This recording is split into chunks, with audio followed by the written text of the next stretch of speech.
ಪಾದಗಳಲ್ಲಿ ಶಿರಸಾಷ್ಟಾಂಗ ವಂದನೆಗಳನ್ನು ಸಲ್ಲಿಸುತ್ತಾ ಈ ಒಂದು ಸಂಸ್ಥೆಯು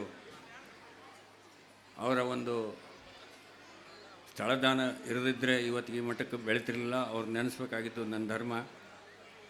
ಅದೇ ರೀತಿಯಾಗಿ ಮುಂದಿನ ದಿನಗಳಲ್ಲಿ ನಮ್ಮ ಹಿರಿಯರಾಗಿರ್ತಕ್ಕಂಥ ಬಸವರಾಜ ರಾಯರೆಡ್ಡಿಯವರು ಸರ್ಕಾರದ ಅನುದಾನದಲ್ಲಿ ಸುಮಾರು 5 ಲಕ್ಷ ಕೊಟ್ಟು ಮೊದಲನೇದಾಗಿ 4 ರೂಮ್ಗಳನ್ನು ಕಟ್ಟಿದ್ವಿ. ಅದಾದ ನಂತರ ಎಚ್ ಜಿ ರಾಮುಲು ಸಾಹೇಬರು MP ಅವರಿದ್ದಾಗ ಅವರು 3 ಲಕ್ಷ ಕೊಟ್ಟರು. ಅವರಿಂದ ಮತ್ತೆ ಒಂದು 3-4 ರೂಮ್ ಕಟ್ಟಿದ್ವಿ. ಅದೇ ರೀತಿಯಾಗಿ ನಮ್ಮ ಸಂಸ್ಥೆ ಎಲ್ಲ ಪದಾಧಿಕಾರಿಗಳು ಅದರಾಗಿರ್ತಕ್ಕಂಥ ಎಲ್ಲರೂ ತಮ್ಮ ತಂದೆಯವರ ಹೆಸರಿನಾಗ ಇವನ್ ಹಾಲಪ್ಪವರು ಕೂಡ ಒಂದು ಕುಡಿಯೋ ನೀರಿಂದು ಒಂದು ಮಾಡಿಸ್ಕೊಟ್ರು. ಈ ರೀತಿಯಾಗಿ ಸಂಸ್ಥೆ ಇನ್ನೂ ಭಾಳ ಮಂದಿ ಹೆಸರುಗಳು ನಾವು ಹೇಳಿದ್ರೆ ಈಗ ಟೈಮ್ ಇಲ್ಲ. ಯಾಕಂದರೆ ಹುಡುಗರೆಲ್ಲರೂ ಉತ್ಸುಕರಾಗಿದ್ದಾರೆ ತಮ್ಮ ಒಂದು ಕಾರ್ಯಕ್ರಮದಾಗ. ನಾನು ಆದಷ್ಟು ಒಂದು 10 ನಿಮಿಷದೊಳಗೆ ಮುಗಿಸ್ಬೇಕಾಗತ್ತೆ ಇದನ್ನು. ಆದರೆ ದಾನಿಗಳನ್ನು ನೆನೆಸ್ಬೇಕಾಗ್ತತೆ. ಸಾಕಷ್ಟು ಮಂದಿ ಹೆಸರುಗಳು ನಾನು ಇನ್ನೂ ಬರ್ಕೊಂಡಿಲ್ಲ. ಈ ಡೈನಿಂಗ್ ಹಾಲ್ ಕಟ್ಟಬೇಕಾದ್ರೆ ಯಾರ್ಯಾರೋ ಎಲ್ಲರೂ ದಾನ ಕೊಟ್ಟರು. ಅದನ್ನೆಲ್ಲ ಇವತ್ತು ನಾವು ಸ್ಮರಿಸ್ತೀವಿ. ಈ ನಮ್ಮ ಸಂಸ್ಥೆ ಇಷ್ಟು ಮುಂದೆ ಬರಬೇಕಾದ್ರೆ ಇಲ್ಲಿರ್ತಕ್ಕಂಥ ಬೋಧಕ ವರ್ಗ ಅವರು ಅಗದಿ ನಾವು ಸರ್ಕಾರದ್ದು ಅನುದಾನ ತಿರಸ್ಕಾರ ಮಾಡಿ ನಾವು ಕೊಡ್ತಕ್ಕಂಥ ಕನ್ಸ್ಟ್ರಿಕ್ಟೆಡ್ ಅಮೌಂಟ್ನಾಗ ಅವರು ಭಾಳ ಖುಷಿಯಿಂದ ಈ ಕೆಲಸ ಮಾಡ್ತಾಯಿದ್ದಾರೆ. ಈ ಗೌರವ ಏನರ ಸಲ್ಲಬೇಕಂದ್ರೆ ಮೊದಲನೇದಾಗಿ ನಮ್ಮ ಬೋಧಕ ವರ್ಗಕ್ಕೆ ನಾವು ಭಾಳ ಋಣಿಯಾಗಿ ಇದ್ದೀನಿ ನಾನು. ಅದಲ್ಲದೆ ಇನ್ನು ಇವತ್ತಿನ ಕಾರ್ಯಕ್ರಮಕ್ಕೆ ನಾನು ಬೇರೆ ಗೆಸ್ಟ್ಗಳ್ನ ತರಬೇಕಂತ ಭಾಳ ಪ್ರಯತ್ನ ಮಾಡಿದೆ. ಯಾಕಂದ್ರೆ ತೀರ್ಥ ತಾಮ್ರಚರ್ಗೆಗೆ ಕೊಡಬೇಕಂತೆ. ಹೊಸಬ್ರನ್ನ ತಂದು ಭಾಷಣ ಮಾಡೋಕ್ಕೆ ಪ್ರಯತ್ನ ಮಾಡಿದೆ. ಅನಾರೋಗ್ಯ ನಿಮಿತ್ತವಾಗಿ ನಾನು ನಿಗದಿಪಡಿಸಿದಂಥ ಯಾವುದೇ ಗೆಸ್ಟ್ಗಳು ಬರೋಕ್ಕಾಗಲಿಲ್ಲ. ಆ ಕಾರಣಕ್ಕೆ ನಾನೇ ಮಾತಾಡೋದು ಅನಿವಾರ್ಯ ಬಂತು. ಇನ್ನು ಈ ಒಂದು ಕಾರ್ಯಕ್ರಮ ಇಷ್ಟು ಸುಂದರವಾಗಿ ಇಲ್ಲಿ ನಡೆದಿರಬೇಕಾದ್ರೆ ಇಲ್ಲಿ ಸಾಕಷ್ಟು ಮಂದಿ ಕಾಣದ ಕೈ. ಮುಖ್ಯವಾಗಿ ನನಗೆ ಭಾಳ ಖುಷಿಯಾಗಿದ್ದು ನಮ್ಮ ವಿನಾಯಕ್ ಬೆನಳ್ಳಿ. ಆತನ ಒಂದು ನಮ್ಮ ಜಸ್ವಂತ್ ಅವರು ದೋಸ್ತಿ ಮೇಲೆ ಏನು ಮಾಡಿದ್ನೋ ಭಾಳ ಸುಂದರವಾಗಿ ಇವತ್ತಿನ ಕಾರ್ಯಕ್ರಮ ಕಾಣ್ತಾ ಇದ್ದಾವೆ. ನಾನು ನೋಡಿದ್ದು 1-2 ನೃತ್ಯಗಳನ್ನು ನೋಡಿದ್ವಿ. 8 ದಿವಸ ಟೈಮ್ನಾಗ ಎಷ್ಟು ಚಂದ ತಯಾರು ಮಾಡ್ರಂದ್ರೆ ನನಗೆ ಭಾಳ ಆಶ್ಚರ್ಯ ಆಗ್ತತೆ. ಇದು ಅಲ್ದೇ ನಮ್ಮ ಹೇಳಿದ್ದೀನಿ ಶಿವಶರಣಪ್ಪ ನಮ್ಮ ಫೋಟೋಗ್ರಾಫರ್ಗೆ ಹೇಳಿದ್ದೀನಿ ನಾನು, ಒಂದು ರೀಸನಬಲ್ ರೇಟ್ನಾಗ ಈಗ ನೀವು ಫೋಟೋ ತಕ್ಕೊಂಡಿರ್ತೀರಿ, ಅವು ಯಾವ ಸುಮ್ಮನೆ ಡಿಲೀಟ್ ಮಾಡೋದಂತಲ್ಲ, ನಿಮ್ಮ ಫೋಟೋಗಳ್ನ ಸ್ವಲ್ಪ ದೊಡ್ಡ ಪ್ರಮಾಣದಾಗ ಸರಿಯಾಗಿ ಮಾಡಿಕೊಡ್ತಾನೆ, ಅಡ್ರೆಸ್ ಕೊಡ್ತಾರೆ. ಆಮೇಲೆ ಕಡಿಮೆ ರೇಟ್ನಾಗ ಕೊಡ್ರಪ್ಪ, ಭಾಳ ದುಬಾರಿ ಮಾಡಿಬಿಡ್ರಿ ಅಂತ ಹೇಳಿದ್ದೀನಿ. ಈ ಫಂಕ್ಷನ್ಗೆ ಸಂಬಂಧಪಟ್ಟಂಥ ವಿಷಯ ಆಯಿತು. ಇನ್ನು ಮುಖ್ಯವಾಗಿ ನಾನು ಮಕ್ಕಳೆಲ್ಲರೂ ದಯವಿಟ್ಟು ಸುಮ್ಮನೆ ಕೂಡಬೇಕು. ಮಕ್ಕಳು ಸ್ವಲ್ಪ ಹಲೋ ಈ ಕಡೆ ಹಿಂದ್ಗಡೆ ಸ್ವಲ್ಪ ಸುಮ್ಮನೆ ಕುಂತ್ರೆ ನಾನು 5 ನಿಮಿಷ ಮಾತಾಡ್ತೀನಿ. ನಾನಿಲ್ಲಿ ಮುಂದಿನ ಮಾತುಗಳನ್ನ ಮಾತಾಡೋಕ್ಕೆ ಬಯಸೋದು ಪಾಲಕರ ಜೊತೆ.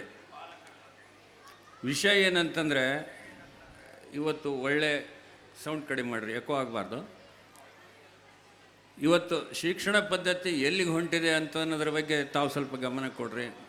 ನಾವು ಯಾವುದೋ ಒಂದು ಡಿಗ್ರಿ ತೊಗೊಳೋದ್ರಿಂದ, ಸಾಫ್ಟ್ವೇರ್ ಇಂಜಿನಿಯರ್ ಮಾಡೋದ್ರಿಂದ ಸಾರ್ಥಕತೆ ಇಲ್ಲ. ಇವತ್ತು ನೀವು ನೋಡಿದ್ರಿ 1 ಲಕ್ಷ ಜನ ಇಂಜಿನಿಯರ್ಸ್ ತಯಾರಾಗ್ತಾರಂದ್ರೆ ಒಂದು ವರ್ಷಕ್ಕೆ 25,000 ಮಂದಿಗೆ ಮಾತ್ರ ನೌಕರಿ ಸಿಗಾಕತ್ತಾವ. ಎಲ್ಲರೂ ಪಗಾರ ಜಾಸ್ತಿ ಆಯ್ತು ಅಂತ ತಿಳ್ಕೊಂಡು ಸಾಫ್ಟ್ವೇರ್ಗೆ ಹೋಗ್ತಾ ಇದ್ದಾರೆ. ಮೆಕ್ಯಾನಿಕಲ್ಗೆ ಅಡ್ಮಿಷನ್ ಇಲ್ಲ, ಸಿವಿಲ್ಗೆ ಅಡ್ಮಿಷನ್ ಇಲ್ಲ, ಡಿಪ್ಲೊಮಾ ಅಷ್ಟಕ್ಕಷ್ಟೇ. ಮುಂದೆ ಭವಿಷ್ಯ ಅಷ್ಟು ಸುಲಭ ಇಲ್ಲ. ಯಾವುದೇ ರೀತಿ ಜಾಬ್ ಕ್ರಿಯೇಷನ್ ಇಲ್ಲ. It is a very serious problem. ಇಲ್ಲಿ ಮಕ್ಕಳು ಭಾಳ ಬಾಯಿ ಮಾಡ್ತಾಯಿದ್ದಾರೆ. ಆದರೆ ಅದನ್ನೆಲ್ಲ ಹೊರತಾಗಿಯೂ ಕೂಡ ನಿಮಗೆ ಕಿವಿಗೆ ಬೀಳ್ತಾವಂತ ನಾನು ತಿಳ್ಕೊಂಡೀನಿ. It is a very serious problem. ಎಷ್ಟು ಜನರಿಗೆ ನೌಕರಿ ಕೊಡೋಕ್ಕೆ ಸರ್ಕಾರಕ್ಕೆ ಸಾಧ್ಯ ಐತೆ? ಸರ್ಕಾರದಾಗ ಎಷ್ಟು ಖಾಲಿ 40%, 40% ಹುದ್ದೆಗಳು ಎಲ್ಲ ಇಲಾಖೆಗಳಲ್ಲೂ ಖಾಲಿ ಇದ್ದಾವೆ.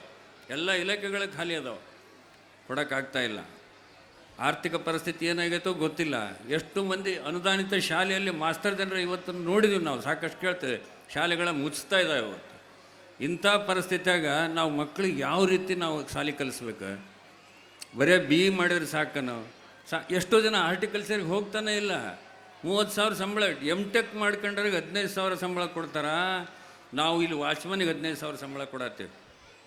ಟೆಕ್ ಮಾಡ್ಕೊಂಡ್ರೆ 15,000. ಇದನ್ನು ಸ್ವಲ್ಪ ನೀವು ಗಂಭೀರವಾಗಿ ತಗೋಬೇಕು. ಮಕ್ಕಳಿಗೆ ಒಂದಲ್ಲೇ ಅಂತಲ್ಲ, ಇವತ್ತು ಬೇರೆ ಬೇರೆ ರೀತಿ ಕಲೆಯಲ್ಲಿ ನಾವು ಸಂಗೀತ ಶಾಲೆ ತೆಗಿಬೇಕಂದ್ರೆ ಎಲ್ಲರೂ ಕೆರೋಕೆ ಹಾಕಿ ಹಾಡಾಡೋದ್ರಾಗ ಭಾಳ ಖುಷಿ ಕಾಣ್ತಾರೆ. ನಾನು ಆ್ಯಕ್ಚುಲಿ ಸಂಗೀತ ಶಾಲೆ ಮಾಡಿ ಇಲ್ಲಿ ಮಾಡೋಣಂದೆ, ಅದು ಆಗಲಿಲ್ಲ. ನಾನು ಇಷ್ಟೇ ಹೇಳ ಬಯಸೋದು, ಮಕ್ಕಳಿಗೆ ನೀವು ಸೃಜನಶೀಲತೆ ಅಂದ್ರೆ ಕ್ರಿಯೇಟಿವಿಟಿ ಕಲಿಸ್ಬೇಕು. ಇವತ್ತು ಹಾರ್ಟಿಕಲ್ಚರ್ ಓದಿಸ್ಬೇಕು. ಇವತ್ತು 1 ಎಕರೆ ಹೊಲದಾಗ 10 ಲಕ್ಷ ರೂಪಾಯಿದ ದಾಳಿಂಬ್ರೆ ಬೆಳೀತಾರಂತ ಕೇಳಿದ್ದೀನಿ ನಾನು. ಆ ಕಡೆ ಯಾರ್ದು ಚಿತ್ತಿಲ್ಲ. ಎಲ್ಲ ಹುಡುಗರು ಕೂಡ ಮೆಂಟಲಿ ಹೆಂಗೆ ಸೆಟ್ ಆಗಿಬಿಟ್ಟಾರೆ. ಎಲ್ಲರೂ ನಾನು ನೌಕರಿ ಮಾಡ್ಬೇಕು, ನಾನು ಫೈಲ್ ಹಿಡ್ಕೊಬೇಕು. ಎಷ್ಟು ಜನಕ್ಕೆ ನೌಕರಿ ಸಿಕ್ಕತಿ, ಎಲ್ಲಿ ಹೋಗ್ತಾರೆ ಇತ್ತಾಗ ಹೊಲಕ್ಕೂ ಹೋಗಲಿಲ್ಲ, ಕೆಲಸನೂ ಮಾಡಲಿಲ್ಲ. ಇನ್ನು ಇದಂತ ಹೇಳ್ತೀವಿ ನಾವು, ಯಾವುದು ಇಂಜಿನಿಯರಿಂಗ್ ಡಿಪ್ಲೊಮಾ ಕಲ್ತವ್ರಿಗೆ ನಮಗೆ ವೃತ್ತಿ ನಿರತತೆ ಅಂತ ಒಂದು ನಾವು ತೆಗೆದಿದ್ವಿ ಇಲ್ಲಿ ಇದರಲ್ಲಿ ತಳಕಲ್ಲಾಗ, ಅಂದರೆ ಕೌಶಲ್ಯ ಅಭಿವೃದ್ಧಿ ಕೇಂದ್ರಗಳಂತ. ನಾವು ಇಲ್ಲಿ ತೆಗಿಯೋ ಪ್ರಯತ್ನದಾಗಿದ್ದೀವಿ. ಕೌಶಲ್ಯ ಅಂದರೆ ಇವತ್ತು ನೀವು ನೋಡ್ತೀರಿ, ಪ್ಲಂಬಿಂಗ್ ಕೆಲಸ ಇರ್ಬೋದು, ಪೇಂಟಿಂಗ್ ಕೆಲಸ ಇರ್ಬೋದು. ಅದ್ರ ಬಗ್ಗೆ ಏನು ರೀ ನಮ್ಗೆ ಭಾಷಣ ಮಾಡಿದ್ರೆ ನಾಣಪ್ಪರು ಪ್ಲಂಬಿಂಗ್ ಕೆಲಸ ಮಾಡೋಕ್ಕೆ ಹಚ್ತಾರಂತೆ ನಮ್ಮ ಮಕ್ಕಳಿಗೆ ಅಂತಲ್ಲ. ಅವ್ರ ಗಳಿಕೆ ಒಂದು ದಿವಸಕ್ಕೆ ಎಷ್ಟೈತೆ ಅನ್ನೋದು ನಿಮಗೆ ಗೊತ್ತಿಲ್ಲ. ಅದರಲ್ಲಿ ಎಲ್ಲ ರೀತಿಯಲ್ಲಿ ಪರಿಣಿತಿಯನ್ನು ಮಾಡಬೇಕಾಗ್ತೈತೆ. ಮುಂದೆ ಎಲ್ಲಿಗೆ ತೊಗೊಂಡು ಹೋಗುತ್ತೋ ಗೊತ್ತಿಲ್ಲ. ಇವತ್ತು ನೋಡ್ರಿ, ನಾನು ಒಂದು ಎಕ್ಸಾಂಪಲ್ ಹೇಳ್ತೀನಿ. ಕುಕ್ನೂರು ಅಂತ ಊರೊಳಗೆ ಒಬ್ಬ ಸಂಗೀತ ಶಿಕ್ಷಕ ನನಗೆ ಸಿಗ್ತಾಯಿಲ್ಲ. ಕುಕ್ನೂರು ಅಂತ ಊರೊಳಗೆ ನಿಮಗೆ ಚಲೋತ್ನೇ ಭಾಷಣ ಮಾಡೋಣಂತ ಕರೆಯಕ್ಕೆ ಹೋದ್ರೆ ನನಗೆ ತಲೆಗೆ ಒಬ್ಬರು ನನಗಿಲ್ಲಿ. ಅದರ ಅರ್ಥ ನೀನ ಶಾಣೆ ಅದೇನು ಯಾರಿಲ್ಲನಂತಲ್ಲ, ಗಹನವಾಗಿ ನಿಮ್ಮ ಹೃದಯದೊಳಗೆ ನಿಮ್ಮ ತಲೆಗೆ ಹೋಗೋಂಥ ಮಾತಾಡಬೇಕಲ್ಲ. ಇವತ್ತಿಬ್ಬರಿಗೆ ಹೇಳಿದ್ದೆ, KR ಕುಲಕರ್ಣಿಗೆ ಹೇಳಿದ್ದೆ, NR ಕುಕ್ನೂರು ಅವ್ರಿಗೆ ಹೇಳಿದೆ, ಇಬ್ಬರಿಗೂ ಮಯಾಗಾರ. ಆಮೇಲೆ ಕಡೆಗೆ ಪ್ರಿನ್ಸಿಪಾಲ್ ಇಂಜಿನಿಯರಿಂಗ್ ಕಾಲೇಜ್ನವ್ರಿಗೆ ಅವ್ರಿಗೆ ಕರೆದೆ, ಸರ್ ನನಗೆ 9 ಕಡೆ ಬ್ಲಾಕ್ ಆಗಿತ್ತು ರೀ, ನನಗೆಲ್ಲ ಇದು ಮಾಡ್ರೆ 10 ಮಿನಿಟ್ ಮಾತಾಡಿದ್ರೆ ಮುಗೀತ್ರಿ ನನ್ನ ಕತೆ ಅಂದ. ಇದನ್ನು ಗಮನ ಹರಿಸ್ರಿ ನೀವು ಪಾಲಕರು. ಮಕ್ಕಳನ್ನು ನೀವು ಸದೃಢತೆ ಬಗ್ಗೆ ಗಮನ ಕೊಡ್ರಿ, ಮಕ್ಕಳ ಒಂದು ಆರೋಗ್ಯದ ಬಗ್ಗೆ ಗಮನ. ನಾನು ಇಷ್ಟು ನೋಡ್ತೀನಲ್ಲ, ನಮ್ಮ ಸ್ಕೂಲ್ ಹಿಡ್ಕೊಂಡು ನಾನು ಹೇಳ್ತೇನೆ, ನನಗೇನು ಇದಿಲ್ಲ, ಹಿನ್ನಡಿಲ್ಲ. ನಮ್ಮ ಸ್ಕೂಲ್ ಗ್ರೌಂಡ್ನಾಗ ಯಾವುದೇ ಆಟಗಳು ಪ್ರೈಸ್ ತೊಗೊಳ ಪೂರ್ತಕ ಮಾಡಿದ್ದೆವು. ಯಾರೋ ಗೌರ್ಮೆಂಟ್ನವ್ರು ಬಂದಿದ್ದಾರೋ, ಆಟ ಆಡಿಸಿದ್ದಾರೋ, ಹೋಗಿದ್ದರು. ದಿನನಿತ್ಯ ಗ್ರೌಂಡ್ನಾಗ ಎಷ್ಟು ಹುಡುಗರು ಆಟ ಆಡ್ತಾರೆ ಅಂದರೆ ನಾನು ನೋಡಿಲ್ಲ. Very bad. ಕ್ರೇಜೇ ಇಲ್ಲ ಹುಡುಗರಿಗೆ ಆಟದ ಬಗ್ಗೆ. ಆಟ ಅಂದ ತಕ್ಷಣ ಅದು ಒಂಥರ ಹಳಾಟಿನ ಲೆಕ್ಕಕ್ಕೆ, ಅದು ಆರೋಗ್ಯಕ್ಕೆ ಅನುಕೂಲ ಮಾಡುತ್ತೆ ಅನ್ನೋದು ಇಲ್ಲ. ಒಳ್ಳೆ ಗ್ರೌಂಡ್ಗಳಿಲ್ಲ, ಇದ್ದ ಗ್ರೌಂಡ್ನಾಗ ಹುಡುಗರು ಸಿಗಲ್ಲ. ಇದೆಲ್ಲ ಇದೆ. ನಾನು ಮಕ್ಕಳಿಗೆ ಹೇಳ್ತಾ ಇಲ್ಲ, ನೀವು ತಂದೆ ತಾಯಿಗಳೇ ನಿಲ್ಲಿದಿರಿ, ಮಕ್ಕಳನ್ನು ಎಲ್ಲ ದಿಕ್ಕಿನಲ್ಲೂ ಉತ್ಸುಕರನ್ನಾಗಿ ಬೆಳೆಸೋದು ಮಾಡಬೇಕು. ಮುಂದಿನ ದಿನಮಾನಗಳು ಸರಿ ಇಲ್ಲ. ನೀವು ನೋಡ್ತಾ ಇದ್ರಿ, ಎಲ್ಲಿ ಬೇಕಲ್ಲೇ ನೋಡ್ತೀರಿ. ಒಂದು ಕಡೆ ದೇಶ ಆದರೆ ಎಲ್ಲ ಕಡೆ ಬೆಂಕಿ ಹತ್ತಾವ. ಅಲ್ಲಿಂದ ಇಂಜಿನಿಯರ್ಸ್ ಹೋದ್ರೆ ಸಮಸ್ಯೆ ಇದ್ದಾವೆ. ಇಲ್ಲಿ ನೌಕರಿಗಳು ಸಿಗೋಲ್ಲ. ಇಲ್ಲ ಏಕಸ್ ಫ್ಯಾಕ್ಟ್ರಿ ಅಂತ ಮಾಡಿದರು, ಸಾವಿರಾರು ಕೋಟಿ ಖರ್ಚು ಮಾಡಿ. ನೀವು ನೋಡಿದ್ರಿ, ನನ್ನ ತಲೆಗೆ ಒಂದು ಕನಸಿತ್ತು. ನಾನೊಂದು ಹೋಟ್ಲ್ ಕಟ್ಟಿಬಿಟ್ಟೀನಿ. ನಮ್ಮ ಊರಾಗ ಹೆಣ್ಮಕ್ಳು SLC ಆದವರು, PUC ಆದವರು ಹೆಣ್ಮಕ್ಳು ಹುಡುಗರೆಲ್ಲ ಬಸ್ನಾಗ ಹೋಗಿಬಿಡ್ತಾರೆ. ಒಂದು 5-10 ಬಸ್ ನಮ್ಮ ಊರಿಗೆ ಬಂದು ಅಲ್ಲಿ ಏನಾರ ಮಾಡಿ ಪಗಾರ ಬರ್ತೈತೆ, ಬಂದು ನನ್ನ ಹೋಟ್ಲ್ನಾಗ ಇಡ್ಲಿ ತಿಂದು ನನ್ನ ಹೋಟ್ಲ್ ಚಲೋ ಹಿಡಿದಿತ್ತಂತ ನಾನು ಅನ್ಕೊಂಡ್ರೆ ಒಂದು ಜಾಬ್ ಕ್ರಿಯೇಷನ್ ಆಗಲಿಲ್ಲ. ಅಲ್ಲಿ ಮಾಡಿದ್ದು ಖರ್ಚು 100 ಕೋಟಿ. ಅಲ್ಲಿ ಬರೀ ಕೋಟಿಗಟ್ಟಲೆ ರೊಕ್ಕ ಗಾರ್ಡನಿಗೆ ಖರ್ಚು ಮಾಡೋಕ್ಕತ್ತಾರ, ಕ್ಲಿಕ್ ಆಗಲಿಲ್ಲ. ಅಂದರೆ ಎಷ್ಟು ನಿಮಗೆ ಮುಂದಿನ ದಿನಮಾನಗಳಲ್ಲಿ ಈಗ ಒಬ್ಬ ಶಾಲೆ ಮಾಸ್ತರ ಏನೋ 80,000 90,000 ಹೊಳ್ಳೆ ಆತನ ಮಗ ಮಾಸ್ತರ ಆದ್ರೆ ಅವ್ನ ಸಂಸಾರ ಇಲ್ಲಕ್ರಿ. ಏನು ತೊಗೊಂಡಿರ್ತಾನೆ ಗ್ರ್ಯಾಚುಯಿಟಿ ಎಲ್ಲ ಗೋವಿಂದ. ಒಂದು ಮನೆ ಕಳಿಸ್ಬಿಡ್ತಾನೆ ಇವರಪ್ಪ ಸಾಯವತ್ನಾಗ ಹೋತೆಲ್ಲ. ಇಷ್ಟು ಸಮಸ್ಯೆ ಐತೆ. ಅದಕ್ಕೆ ಮಕ್ಕಳನ್ನ ಬೆಳೆಸ್ಬೇಕಾದ್ರೆ ನಾವು ಒಂದೇ ದಿಕ್ಕಿನ ಕಡೆ ಬೆಳೆಸ್ಬೇಕು. ಇದನ್ನ ಮಾಡಬೇಡ್ರಿ. Be ready for the any normals. ಯಾವುದೇ ಒಂದು ದಿಕ್ಕಿನಾಗ ಹೋಗಬೇಕು. ನೀವು ಮಕ್ಕಳನ್ನ ಮಾನಸಿಕವಾಗಿ ಮಕ್ಕಳನ್ನು ತಯಾರು ಮಾಡಬೇಕು, ನೀವು ಅವ್ರನ್ನ ತಯಾರು ಮಾಡೋಕ್ಕೆ ಪ್ರಯತ್ನ ಇರಬೇಕು ಅಂತ ಹೇಳಿ, ಇನ್ನು ಹೆಚ್ಚಿಗೆ ನಾನಿಲ್ಲಿ ಸಮಯ ತೊಗೊಳೋದಿಲ್ಲ. ಯಾಕಂದರೆ ವೆರಿ ಲಿಮಿಟೆಡ್ ಟೈಮ್. ಇದಕ್ಕೆಲ್ಲ ತಾವು ಇನ್ನೂ ಕೂಡ ಇದೇ ರೀತಿಯಾಗಿ ಇಲ್ಲಿ ಪಾಲಕರು ನಮಗೆ ಪ್ರೋತ್ಸಾಹ ಕೊಟ್ಟು, ನಿಮ್ಮ ಪ್ರೋತ್ಸಾಹ ನಮಗೇನು, ನೀವು ಕೊಡೋ ಫೀಸ ಸಾಕು ನಮ್ಗೆ.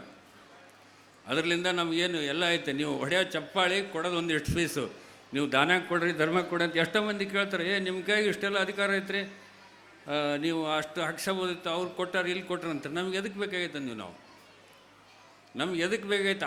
ಎದಕ್ಕೆ ಬೇಕಾಗೈತೆ ನಮ್ಗೆ? ಕೋಟಿಗಟ್ಟಲೆ ರೊಕ್ಕ ನನಗೆ ನೀವು ಕೊಡೋ ದುಡ್ಡಿನಾಗ ನಾವು ಸಾಕಷ್ಟು ಇಲ್ಲಿ ಶ್ರೀಮಂತಿಕೆಯಿಂದ ಈ ಶಾಲೆಯನ್ನು ನಡೆಸೀವಿ. ಅಷ್ಟು ಮಿಕ್ಕಿ ಇನ್ನೂ ಫೀಸ್ ಹೆಚ್ಚಿಗೆ ಮಾಡ್ತೀವಿ ಅಂತ ಇಟ್ಕೊಳ್ರಿ ಮುಂದಿನ ವರ್ಷ. ಅದನ್ನು ನಾವು ತೊಗೊಳಂಗಿಲ್ಲ. ಆ ಬೋಧಕ ವರ್ಗಕ್ಕೆ ಅದನ್ನು ಆ ಕಡೆ ಕಳಿಸ್ತೀವಿ, ಅವ್ರಿಗೆ ಹೆಚ್ಚಿಗೆ ಪಗಾರ ಕೊಡ್ತೀವಿ ಅಂಥೇಳಿ ಮುಂದಿನ ಸಲ ನಾವು ಫೀಸ್ ಹೆಚ್ಚಿಗೆ ಮಾಡಿದ್ರು ತಾವು ಪ್ರೀತಿಯಿಂದ ಅದನ್ನು ಸ್ವೀಕಾರ ಮಾಡಿಕೊಂಡು ಹೆಚ್ಚಿಗೆ ಫೀಸ್ ಕೊಡಲಿಕ್ಕೆ ಮಾನಸಿಕವಾಗಿ ತಯಾರಂತ ಹೇಳಿ ನನ್ನ 4 ಮಾತುಗಳನ್ನು ಮುಗಿಸ್ತೀನಿ. ನಮಸ್ಕಾರ.